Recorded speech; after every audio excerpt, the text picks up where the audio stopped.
What's going on? Hey, it's Bill Burr and Joe DeRosa here, and it's time for another episode of Uninformed. No reading, no research, just strong opinions. Just strong opinions. Joe, you were singing me a nice song when you came in, and I was thinking, wow, this Joe DeRosa, he's in a great mood, you know? And now I realize that you're the sad clown today. Oh, yeah. What's going on? The clowns. Yeah, I'm in a fucking mood today. Oh, Jesus, Joe, what happened? I was at Starbucks, so I dropped my car off to get it, like, fully washed. No more scooter, Joe. You got to let the listeners know. I returned it, yeah. You returned it because it turned out you needed a license. Yeah. So then I returned it, got my full refund, went and got my license, and now I got this Jag, which is pretty cool. What year? It's old. It's like a 2001, but I ran the I want to see it. You got it outside? No, it's at the car wash right now. Oh, look at you. It was awesome. Hell of a deal. It's got a V8 in it. Fucking. What color? Oh, dude, like crimson with a cream interior. It's beautiful. Oh, Jesus, Joe. Like you're not slaying it enough out there? By the way, Joe's engagement fell apart like we knew it would. Oh, my God. What happened, Joe? Bill, you know, two people meet, two people fall in love, two people have differences. One gets nominated for an award, the other doesn't. Yeah, and I told her, honey, you're going to have to get used to my nominations. Hey, folks. She, it's just too hard, dude. It was too much. Like, she didn't live here. I don't want you to badmouth her. I'm not going to badmouth her at all. It was just too much. She didn't live here. It was too. Is this why you're not in a good mood? Because I was surprised. I thought you were going to be. I was like, oh God, man, he's going to be fucking in a drunken stupor, and you actually seemed okay with it. No, believe it or not, I'm only in a bad mood because of what happened with Uber today. That's what put me in the mood. I went to the car wash. Went to a garden party. Right. I knew it would take like 2 hours because I got to get it. The whole inside's getting shampooed, everything. I want them to clean it like it's, make it look new. And so I drop the car. I run in Starbucks. I get a coffee. I plan it perfectly. I order the Uber as I'm ordering the coffee. 3 minutes away. Coffee's going to take 2. It's perfect. First, the driver does the thing I fucking hate, where it's like he's completing a nearby trip. I hate that. Let somebody else who's free take the trip. That really is that what happens? Is that when me. the car's spinning around?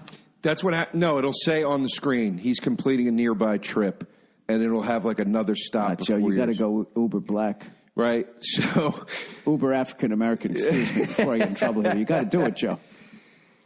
So I'm like, whatever. So I get my coffee. I go outside. It's like the driver's here. Go meet him. The driver's here. I'm like, I'm standing in the parking lot. He's not here. Fucking moron goes to the wrong space, then leaves before I get there because he goes to the wrong space and doesn't see me. I had to call another one.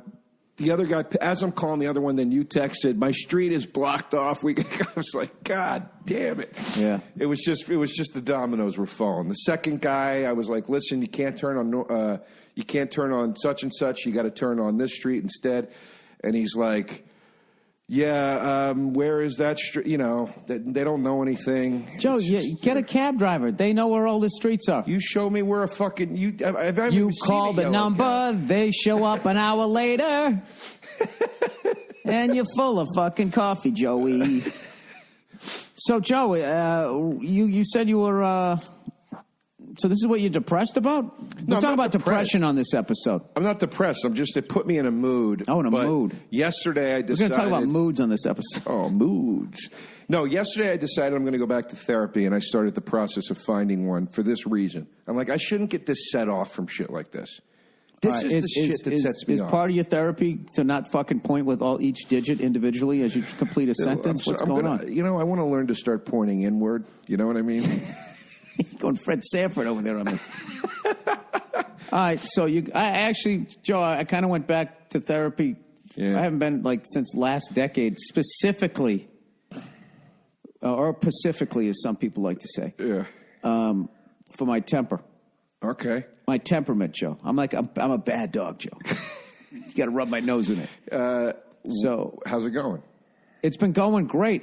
Part of the motivation is I don't want to go back next week and fucking be like, oh, I failed. I have in the back of my head, like, man, do you really want to have to tell this story? So it kind of keeps me in check. It's like going to church. when you go to church, back when I used to do that shit, you had to like fucking confess your sins and shit. You're like, God, Yeah, and you didn't want to have it a pile the next week already again. Yeah. And you knew the guy recognized your voice. It's a small town. He knows what you're doing. Yeah. So, exactly I'm hip. So I've been going back, and I think I've gone like 3 times. Is he or she? It's a she. I can't talk to dudes. Is she? I've only ever had female therapists. I would like to try a male one for once and just see how it goes.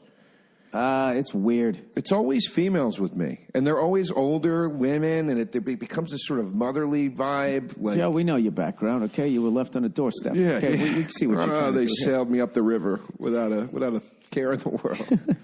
Without a pacifier, Joe. So I don't know. I'm curious what it would be like to talk Joe, to are there pictures of you as a baby? Like, were you in an orphanage? Were you with Annie? No. Like, what happened? I got adopted at 9 days. It was real fast. Like through an agency. I don't even know if I left the hospital, to be honest with you.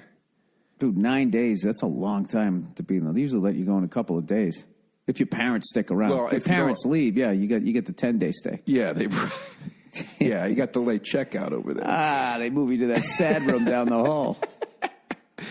Yeah, I don't even know. I mean, it's a great question, dude. My mom always says, we got you through this agency. Joe, I have to tell you right now that I have a baby, kid, or whatever, like, I cannot fucking imagine doing that and then the way that would haunt that person for the rest. You're haunting somebody right now, Joe. Oh, good. Good. Yeah.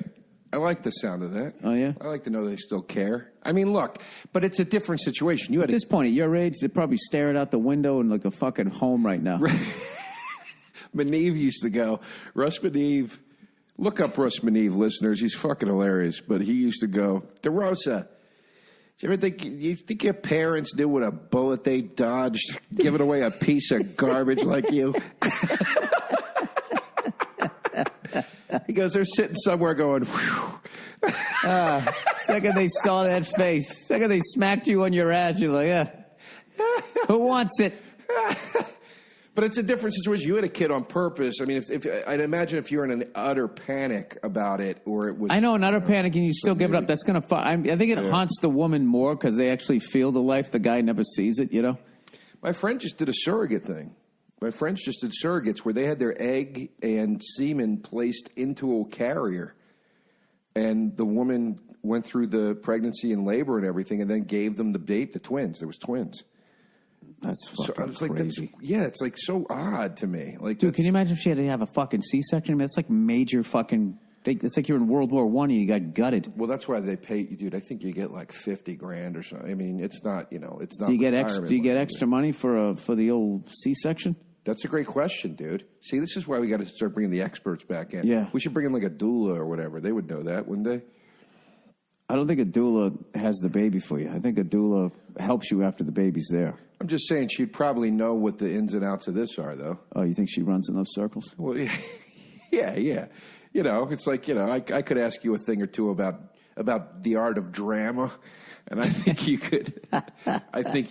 You'd have a knowledgeable answer for me. Jesus, Joe. What's going? So what are the exercises she's given you for the anger? Like, tell me one of the things. Like when Nothing, but just talking. And she just goes, why do you think that you do that? What do you think led to that? And then, and what I didn't want to do was talk about fucking 20, 30 years ago, right. But you kind of have to because they have to get caught up. Right. It's like the last cop quit your case going like, yeah, we're not going to find this guy. And then you get that new person to reopen the file and you got to go through, you got to relive it. You got to relive it again. So that's kind of been like a pain in the ass, but,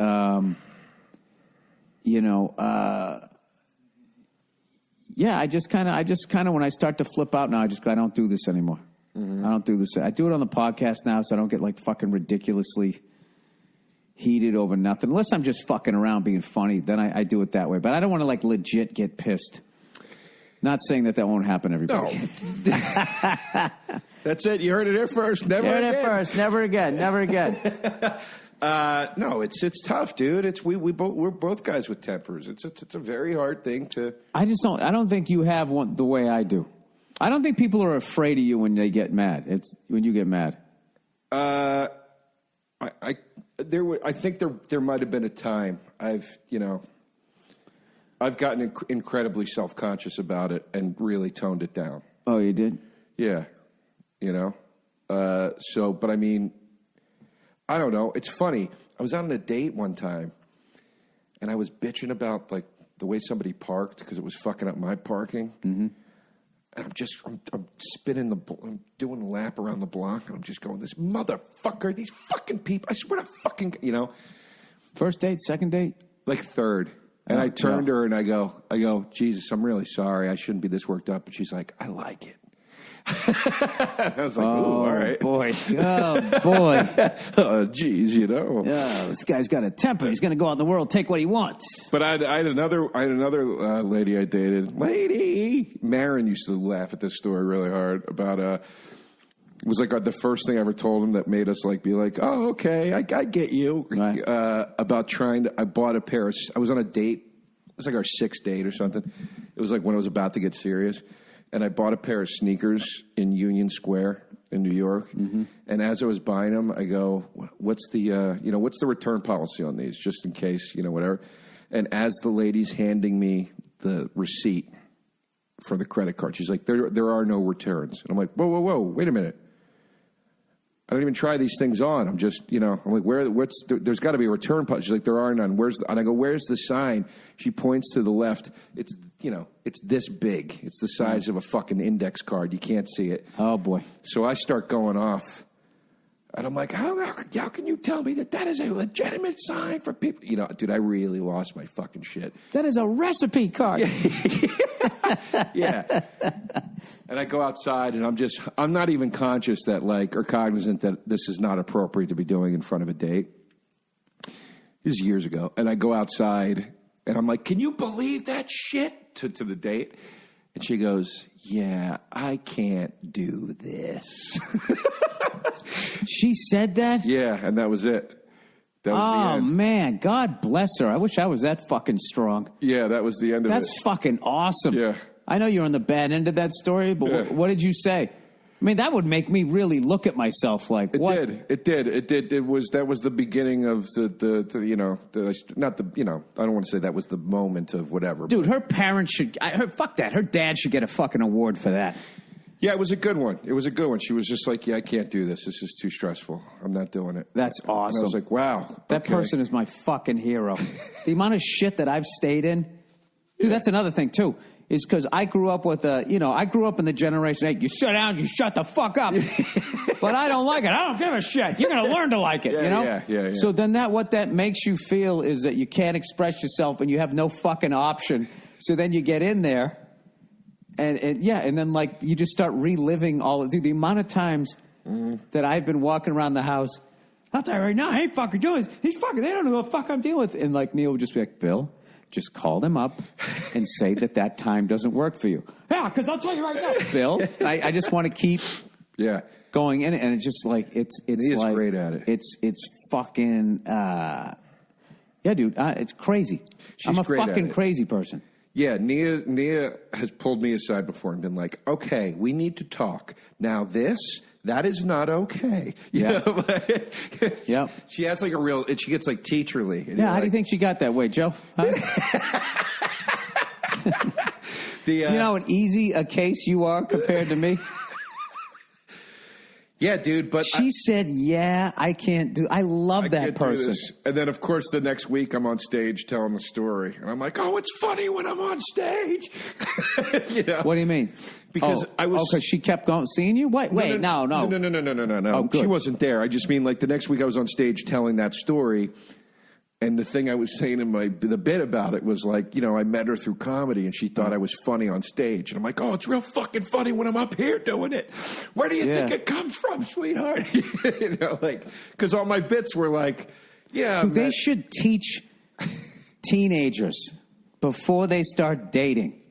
The amount of fucking heartache and divorce and alimony and child support that you would fucking stop if people had the strength that woman had to be like, yeah, I can't. Do you know how many times I've thought, I don't like this. What the fuck? And then I stayed in it for another 6, 7, 8, 9 months, whatever, a year. Right. Yeah. Going to fucking just like, what am I doing? Yeah. I just didn't know how to do it. She was one of the ones that got away, I think. Like, looking back on that, when she was a beautiful girl, she was a burlesque dancer. She was incredibly sexy. She was very sweet. She was very nurturing. And she loved me. I mean, loved is too. I'm not literally loved, but she really, really liked me. Was that the first time you snapped? I can't say. I never snapped at her, but I probably snapped in front of her. I don't know. I don't know. Because when you do that before you start looking at yourself, you don't even know you're doing it. You think it's normal. Joe, I'm telling you, right now, it's all I'm listening to your story is just more reasons why I fucking hate myself. Why? God, because I'm like that. I am that guy. You're not that guy. You're a guy working on it just like I am. But we both still have it, you know? I wonder if my wife thought I can't do this, but she didn't know how to say that, and now she's fucking with me. That fucking freaks me out. But she can do it, though. She can do it. Or is she just doing it? No. There are people... That's a great question. Let me ask you a question, sweetheart. Can you do this, or are you just doing this? I guess there's a big difference. I think she can do it because I think there are certain personality types where it evens out, and some people are able to deal with that kind of thing, and other people aren't. I mean, some people have. Look, dude, you're saying this girl's father deserves an award. For all I know, her father was a psycho, and that's why she was like, "I can't do this, dude." You know what I mean? Like, that's true. I don't know. I have no idea what her. Well, whoever fucking put that in her, or didn't yell it out of her, or fuck with their head. Or whatever self-help book, or I don't know what. I mean, that's fucking... It's solid. That is, that's beyond... Yeah, like I said, she's one of the ones that kind of... She met her soulmate, that one. Yeah. I think, as a matter of fact, I think I ran into her years later, and she had a guy, and I was like... I remember being like, that's what was supposed to happen for her. Like, she's with the right guy. Yeah. You know? She's with a guy that's got a level head. He's a good-looking dude. He's going to take good care of her. He's grounded. Yeah. She doesn't need this in her life. She doesn't. And you went back up to the bar with all those other damaged fucking people. Back up to the bar again. I saw her today. Joe. But I mean, dude, you're doing a great thing for yourself. Don't be hard on yourself. That's great. You're going in and you're working on it, man. That's not look, this is what I was saying to my buddy the other day. I go, look, dude, the thing is being aware of it, you know? It's being aware of what's wrong with you and then not acting on it when trying to fix that you're acting on it. I'm doing this. I'm doing it for her. I'm doing it for my kid. And there's the other level where and this is something that I am finding with fucking every married guy I talk to. There is just a lack of appreciation for fucking a man. Right. And like a dad and a husband and all that. You are so like, dude, like you're not even a reoccurring character if when they dole out the fucking cash for the episode. It's just like you're not even the wacky next door neighbor, dude. You're just like this, you pop up once a season. And it's just like, nobody like, it's just you are a non-entity. What do you think that is? Like, or why do you think that is? Excuse me. Honestly, because I think so many guys like get stuck into this fucking thing of trying to make the woman in their life happy. So then she's happy, then I'll be happy. That whole fucking thing that, happy wife, happy life. I used to do a joke about this where I was just like, that sounds cute because it rhymes, but it's a threat. It's terrible. That's a bad way to live. It is. No, it isn't. And so many guys in this whole fucking period where all they're doing is talking about fucking abusive guys and all of this shit. The amount of guys that live like that. And if there's women listening to this is the advice that we literally talk to each other about. It's like, man, I got to tell you something right now. When they flip out and they're saying this shit, it's just like, don't pay it no mind. I'm not saying ignore them, but like literally just don't even fucking worry about it. Right. And if like 3 hours goes by 4 or 5 hours and they're still pissed about that thing or they're still harping on things, then they give a fuck about it. Right. You mean the wife? You're talking women. The woman in your life. Right. Because they're just so like, I'm feeling this and here it is. Yeah. I'm feeling that and there it is. And you sit there like, it's almost like they're expressing every fucking thought in their goddamn head. Right. I know it's an exaggeration, but it starts to feel like that. And then you sit there like a fucking dog trying to obey all the commands and trying to fix all of this shit. And I've just found it works way better that as they're like, la, la, la, and you just sit there going, okay, all right. You know But if you've always danced to that song and you stop dancing, it fucking weirds them out. Right. So then you got to have this new game of where I'm not taking the bait, but I'm going to listen to you. Mm-hmm.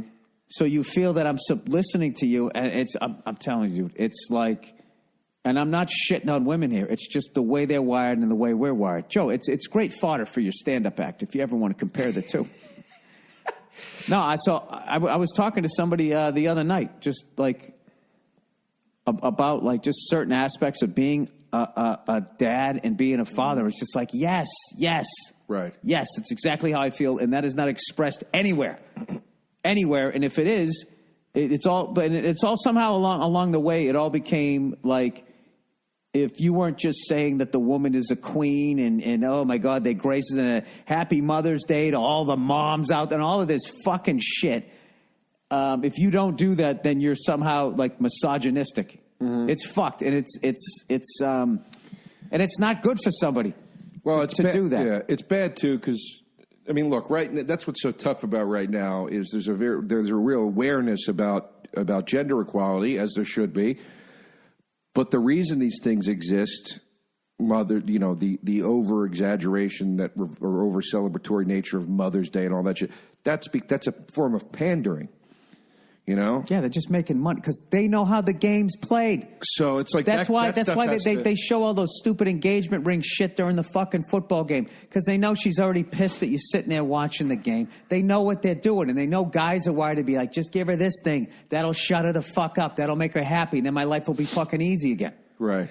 Yeah, it's a bad way to live. It is. Testament, though, I would say testament to your relationship with your wife. I've got it's a small handful of friends that I can say this about, and I'm not knocking anybody I can't say it about, but you're one of the only couples I know, and maybe 2 or 3 at the most more outside of you, that I could call you or I could call your wife, maintain a friendship with both of you, together and independently, and anytime I say to you or to Nia, hey, what are you doing? You might enjoy this. You want to come? There's never that thing of like, let me check in with the old ball and chain, and like no, we don't do that to each other. There's none of that, dude. No. And I have a lot of friends where it's like, oh, I got to check and see what's up, and forgive me. Oh my God, you become like, the Siamese twin couple. No, absence makes the heart grow fonder, and it's just like we go to parties, and it was weird at first because I was so used to going to a party with somebody, and they were just like, we're together, and we're the couple, and it's like a ventriloquist act or some shit, right? And you're both standing there, really? Just talking to people, and she just peeled off, and I peeled off, and I was just sitting there, like, I haven't talked to her in a while. She can be, like, pissed at me.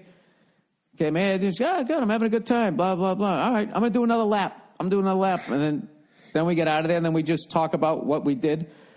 Mm. Yeah, we had this is the thing about me and my wife is we're fucking great friends, and we did take a little mini vacation where it was just the two of us. It sucked because but you need it though. That's what we realized. Yeah. It sucks because you miss your kid. Sure. But Nia, I literally called you Nia. That's how much you know. We got together. It was instant.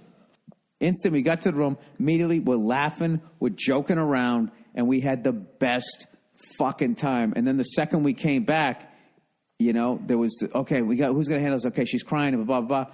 And then it's just like, I needed that vacation up to understand that, okay, my life has changed, obviously, but now I see it in a different way how it's changed. It's all for the fucking better, but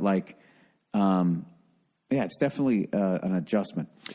Yeah, the laughing and joking is key, man. That's key. Joe, you got to have a song in your heart. If you're not singing there, I feel like just getting too Dr. Philly here there, Joe. Yeah, it's all right. Dr. Boston Philly. Joe, what's going on with that fucking restless leg syndrome you got going there, huh? Is that from the Uber? I gotta, I'm a nervous Nelly, you know what I mean? But it's funny. What makes you nervous, Joe? Did I close the freezer? Is my ice cream melting? Is it little things like that, Joe?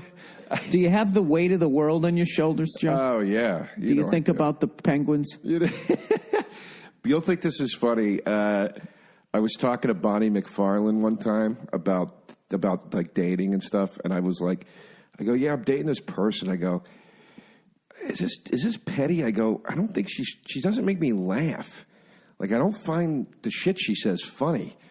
And Bonnie was like, oh, Christ, yeah, no, that's like having different morals. She's like, yeah, you got to get out of that, dude. Yeah. I was like, yeah, you got to, like, laugh, right? She's like, yeah. Because I thought I was being shallow, But no. I remember a comedian telling me, I was like, you ever date a chick and she just doesn't find you funny? I was like, no. I've met women that didn't find me funny, but we certainly didn't date. Did you ever date a chick that finds you too funny? Because that sucks too. When it's too easy. No. I don't like when it's too easy.